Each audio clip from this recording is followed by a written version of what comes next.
The Dominion's last functional ship tried to flee the system under a stealth protocol. It didn't make it past the outer ring before its hull split in half from a silent kinetic round. There were no warning shots. The humans no longer needed to send messages. The war was no longer a confrontation. It was cleanup.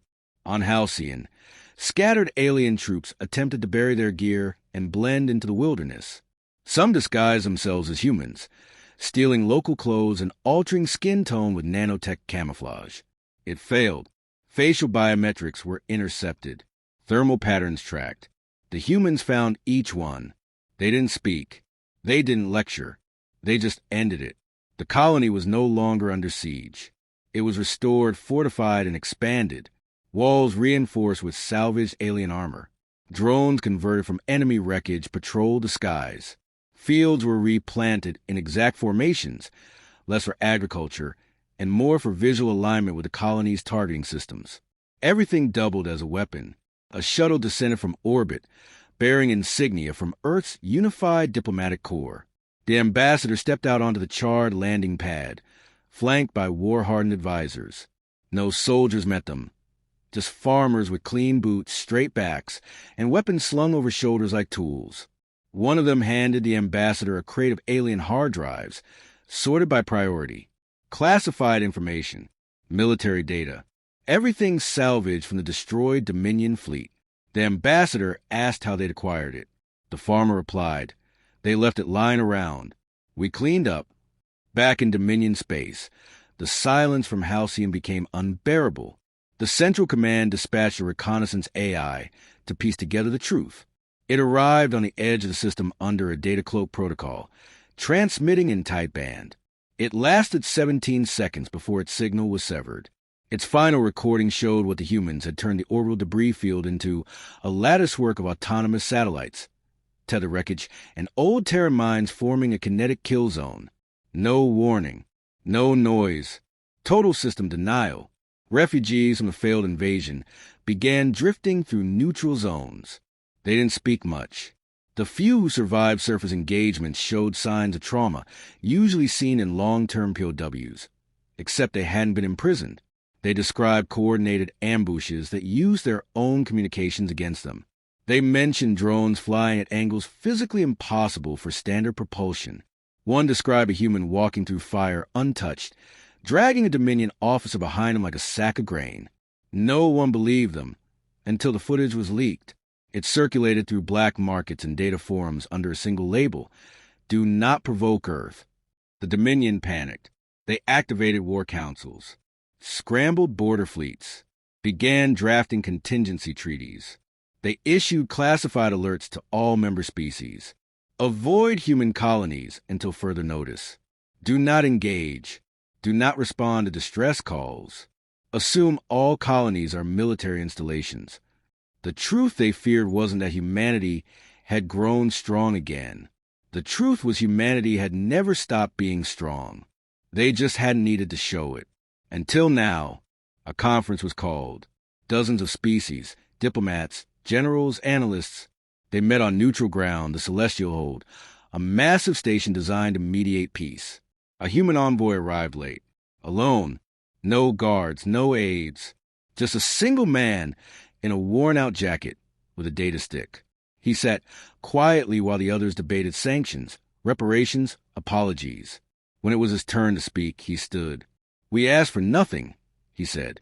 "You invaded. You lied to yourselves. You thought our peace was weakness. You made the mistake of forcing us to remember who we are." The room went silent. He left without another word. No one followed. Across the galaxy, human trade routes expanded. Not aggressively. Calmly. Efficiently. The colonies were repaired, rearmed, and left to operate autonomously. No grand declarations. No imperial demands. Just quiet strength. Those who had tried to study human psychology began reclassifying them. They removed terms like unstable and primal. They replaced them with containment priority, tactical apex, and extreme retaliatory capacity. The term Death Worlder was no longer used as an insult.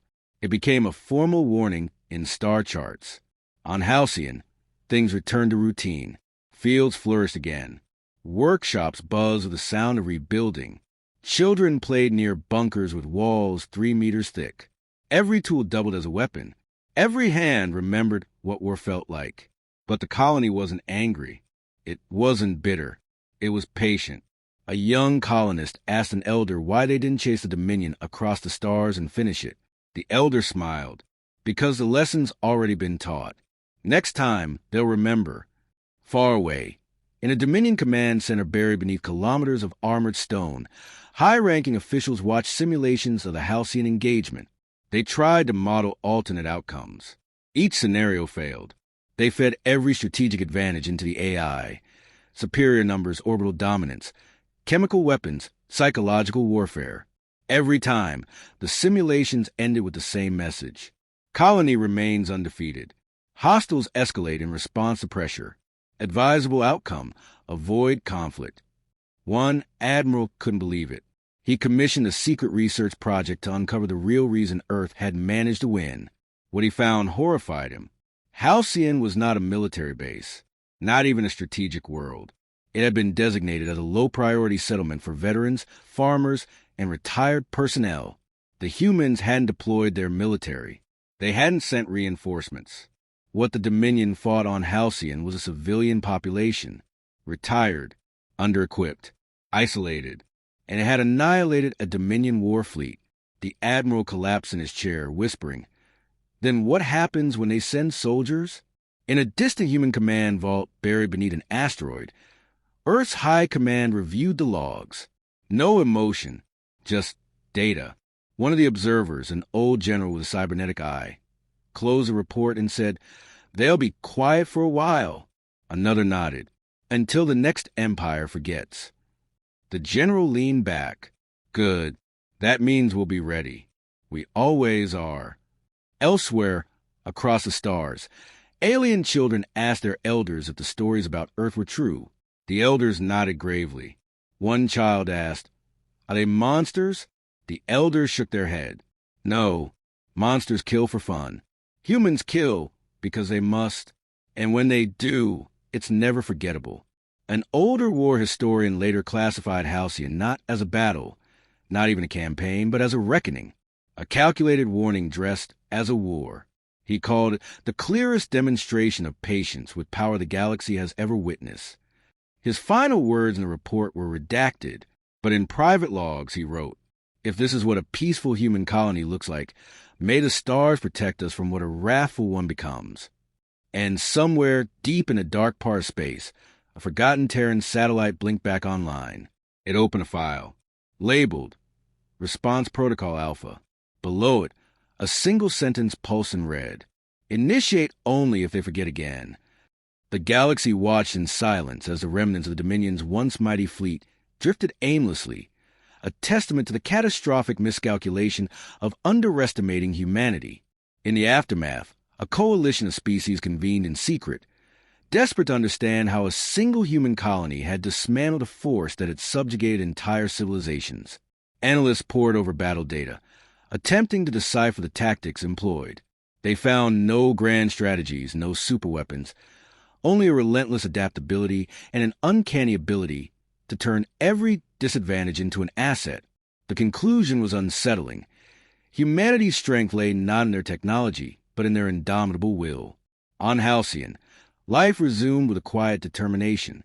The colonists rebuilt not just their homes, but their defenses, integrating lessons learned from the invasion. Children were taught not only history and science, but also the importance of vigilance and resilience. The scars of war became symbols of survival, reminders that peace must be earned and protected. In distant star systems, whispers of humanity's defiance spread. Some saw them as a threat, others as a beacon of hope. Rebel factions reached out, seeking alliances, while oppressive regimes tightened their grip, fearing the spark of rebellion. The balance of power shifted subtly, the mere existence of Halcyon altering the course of galactic politics. Back on Earth, leaders debated their next move. Some advocated for a show of force, to capitalize on the momentum. Others urged caution, warning against becoming the very oppressors they had fought against. Ultimately, a consensus emerged. Humanity would not seek conquest, but neither would they retreat. They would stand ready, a silent guardian in the vast expanse of space. The Dominion, now fractured and leaderless, faced internal turmoil. Former allies turned on each other, vying for control. Amidst the chaos, a new faction rose, preaching a doctrine of humility and coexistence, citing Halcyon as a divine reckoning. They sought dialogue with humanity, not as conquerors, but as equals. A delegation arrived on Halcyon, unarmed and humble. They were met not with hostility, but with cautious curiosity. Discussions ensued, not of reparations or surrender, but of understanding and mutual respect. It was a tentative step towards healing, a recognition that strength need not be wielded as a weapon. In the years that followed, Halcyon became a symbol, a testament to the power of resilience and the possibility of redemption. It stood as a reminder that even in the darkest times, hope could prevail, and that the human spirit, once ignited, could illuminate the path forward for all. The damaged AI core recovered from Dominion wreckage took months to decrypt. When it finally opened, the data it held painted a picture far worse than any human analyst anticipated. The Dominion had been preparing for the invasion of Earth itself, not just the Halcyon colony. Halcyon was a test, a soft target meant to measure Earth's remaining will. Instead, they had awoken a survival response without even touching the heart of humanity. New protocols were quietly implemented across human space. Colonies underwent sudden upgrades. Civilian supply chains were rerouted through militarized hubs. Terraforming drones began doubling as mobile defense systems. Academic institutions adjusted curricula to include asymmetric warfare theory as a standard requirement, not as elective coursework. Children memorized evacuation codes and could identify orbital bombardment patterns by silhouette before they could ride a bike. Human leadership did not boast. There were no press releases, no war parades. The people were simply told to prepare, not for retaliation, but for continuity. Earth's response was not loud, but systemic. When an empire threatens your existence, you don't shout back. You prepare the species to outlast them. On a moon near the border of former Dominion territory, a surveillance team picked up signals that matched a rare encryption protocol. It came from a rogue node, an autonomous beacon left behind when the fleet fell. Inside the beacon was a message meant for the Dominion's high command. It simply read, "We failed. Do not return. They're not what we thought." The message was never delivered. The beacon was intercepted, and the signal buried. Meanwhile, across Dominion remnants, former generals went into hiding. Others joined rogue war bands, still clinging to the illusion of galactic supremacy. One group attempted to rally support for a counteroffensive, promising revenge for the Halcyon disgrace. Their ships vanished 3 light days into the journey.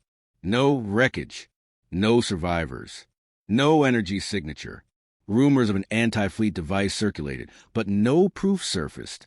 What became clear was that areas around human systems were no longer open territory. They were silently enforced voids. An independent information broker managed to sell footage of the Halcyon aftermath to over a dozen civilizations. The opening clip showed a wide aerial view of human children planting crops beside defense turrets, protected by old soldiers wearing no insignia, only determination. The broker's footage ended up in every strategic council chamber worth naming. From it came a doctrine of galactic scale: leave the humans alone. On a diplomatic level, alliances shifted subtly. Former enemies offered silence instead of conflict. Trade offers came in disguise as cultural exchanges. Old rival species began quietly adapting human threat models into their own defense plans. One ambassador from a long isolated species described humanity as a paradox wrapped in reason, capable of civility, but evolved for wrath. At the edge of known space, a new human project began, this one without official announcement or title. An array of structures, each larger than any single colony, were positioned in deep space patterns outside gravitational pull. From far away, they appeared inert. Up close, the scale defied interpretation.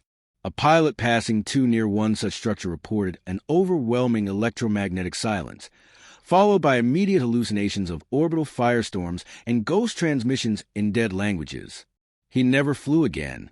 The ships he described didn't match any human registry, but carried old Terran hull signatures, names like Caliban, Dresden, and Archangel, lost in past wars. The colonies said nothing. Earth said nothing. But something was being built, prepared, positioned.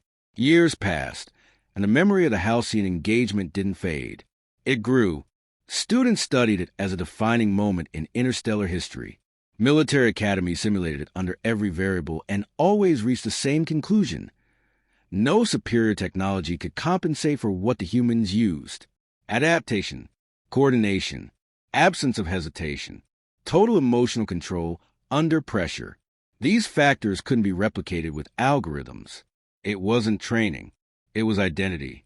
Some empires tried to mimic human resilience through breeding programs or psychological manipulation. These efforts collapsed within a generation. Without the foundational struggle that shaped humanity's development, the results were shallow. Clones broke under stress. Volunteers deserted. AI models shut down after failing recursive paradox simulations based on Halcyon's decisions. One Dominion successor state even tried to conscript a human strategist. He agreed, then dismantled their entire logistics network from within and walked away. Eventually, new whispers reached the edges of space. Rumors that Earth was no longer accepting new colonists, that the species was turning inward, that they were building not for expansion, but for isolation. Ships were still seen, but fewer. Communications remained professional, but increasingly terse. Cultural exports declined. Tourists were discouraged. It wasn't hostility. It was withdrawal.